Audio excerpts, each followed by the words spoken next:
Hey guys, welcome back to my channel, and today I'm going to be doing a book review on the book City of Heavenly Fire by Cassandra Clare. I don't know if you can see that. I'm going to turn it this way.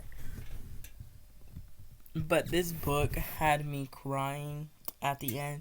It's like sad, but then it's also happy. Like, here, I'll read you guys. Okay, so I'm going to read you guys, like, basically what happens in the book.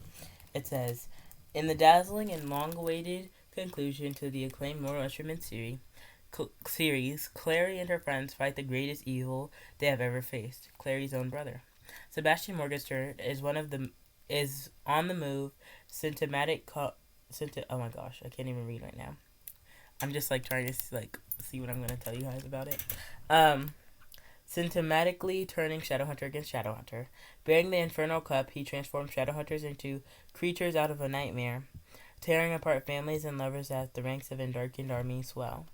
The invading Shadowhunters withdraw to Idris, but not even the famed demon towers of Alicante can keep Sebastian at bay.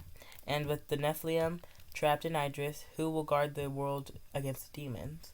When one of the greatest betrayals the Nephilim have ever known is revealed, Clary, Jace, Isabel, Simon, and Alec must flee, even if the journey takes them deep into the demon realms where no Shadowhunter has set foot before, and from which no human being has ever returned. Love will be sacrificed, and lives lost in the terrible battle for the fate of the world in the thrilling final installment of the classical urban fantasy series, The Mortal Instruments.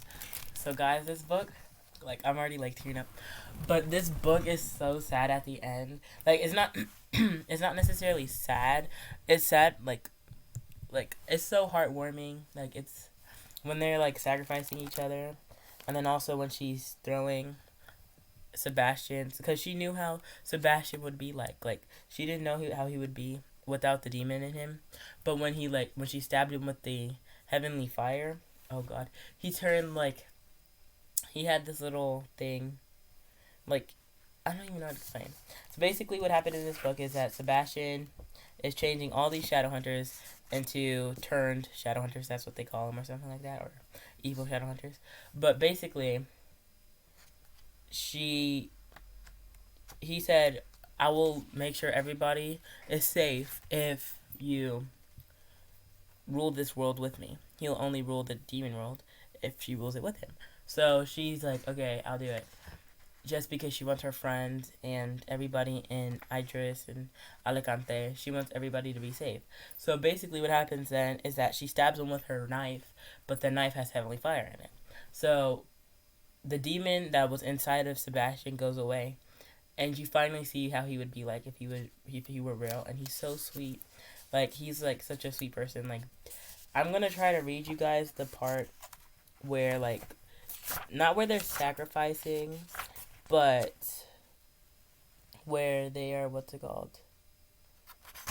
Okay, where is it? Where she stabs him. Where he stabs him. Stabs him. Okay, so she stabs him right here, and it says, Sebastian lay a few feet away from her on his back. So she already stabbed him at that point. There was a great blackened hole across the front of his chest. He turned his head toward her, his face taut and white with pain, and her heart contracted. His eyes were green. She didn't know his eyes were green, and because they were black, because he had demon blood inside of him when he was born. But they were green. The strength in her legs gave out. She collapsed to the dais on her knees. You, he whispered, and she stared at him in horrified fascination, unable to look away from what she had wrought. His face was utterly without color, like paper stretched over bone. She didn't dare to look down at his chest where his jacket had fallen away. She could see the stain of blackness across his shirt, like a spill of acid. You put the heavenly fire into the blade of the sword. It was cleverly done. It was a ruin, that's all, she said, kneeling over him, her eyes searching his. He looked different, not just his eyes, but his whole shape of his face, his jawline softer, his mouth without its cruel twist. Sebastian. He was like, no, I'm not him, I'm Jonathan, he whispered. I'm Jonathan. Go to Sebastian. It was Amathias rising, with all the Andarkid behind her. So that's so sad, because he was so sweet when he was trying to help them, kill all the turned Shadowhunters. he was so sweet and so nice about it. And then I'm gonna go to the part where they're like, what's it called? Where they're trying to sacrifice each other. I'm gonna go to that part. Where is it? Okay, so basically, Magnus's dad is the only person who can help them get out of the realm because Sebastian closed the gates, not Jonathan. Jonathan and Sebastian are two different people, trust me. But Sebastian closed the gates, and Jonathan told him that nobody could open it. And basically, Magnus's dad could open it. But in order for Magnus's dad to open it, he wanted Magnus's immortality. So basically, Magnus is technically 400 and something years old. So all of his years would just be piled onto him in an instant, so he would probably die, like, right then and there. So basically, you know how Alec and Magnus are basically dating? Well, they were. So Alec rolled on Magnus, who stood with his hands in his pockets, scowling. He wants to take your immortality. Exactly, Magnus said. But you'd survive, just not be immortal anymore. Alec looked wretched, and Clary couldn't help but feel awful for him. After the reason Alec and Magnus had broken up, Alec certainly didn't want or need to be reminded that he had once wanted Magnus's immortality taken away. My immortality would be gone, Magnus said. All the years of my life would come on me at once. I would be unlikely to survive it. Almost 400 years is quite a lot to take, even if you moisturize it regularly. You can't, Alex said, and there was a plea in his voice. He said it life-given willingly. He's saying no. Magnus raised his head and looked up and over at Alec. It was a look that made Clary flush and glance away. Okay, so I'm gonna skip a little bit. Okay, so he said, I've lived a long time, Magnus said. So many years, and no, it doesn't feel like enough. I won't lie and say it does. I want to live on, partly because of you, Alec. I have never wanted to live so much as I have in these past few months with you. Alec looked stricken. We'll die together. Let me stay at least with you.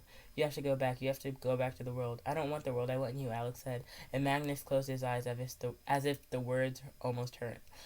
Asmodeus, which is his dad, Asmodeus watched as they spoke avidly, almost hungrily, and Clary remembered the demons fed on human emotions, fear and joy and love and pain, most of all pain. You can't stay with me, Magnus said after a pause. There will be no me. The demon will take my life force, and my body will crumble away. 400 years, remember? Okay, so I'm gonna go on. He was like, and then I have to save you, Magnus said. You and everyone you love. It's a small price to pay, isn't it? In the end, for all of that. Not everyone I love, Alec whispered, and Clary felt tears pressing behind her eyes. She had tried so hard to be the one who paid the price. It was not fair that Magnus should pay it. Magnus, who had the least part in the story of the Nephilim and angels and demons and vengeance, compared to any of the rest of them. Magnus, who was only a part of it all because he loved Alec. No, Alec said.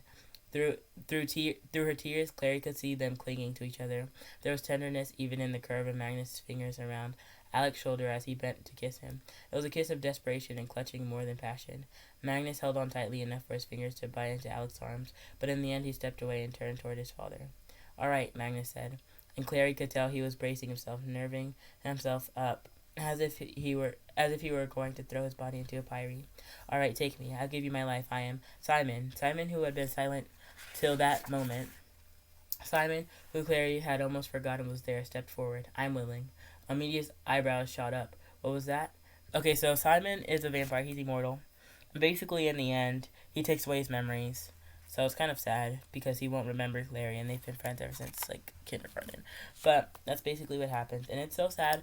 And then Isabel is, heartbroken, and so is Clary because they both love Simon very much. Simon was like a sister to Clary, but to Isabel, Simon was like a boyfriend. They were boyfriend and girlfriend, actually. But that was just so sad. But then they meet each other again, and then they eventually... Oh, wait, I'm going to read the part where she's throwing Jonathan's ashes into the water. So, Clary took a deep breath and flung the box as far as she could. It flew far over the rainbow water, black ashes arcing.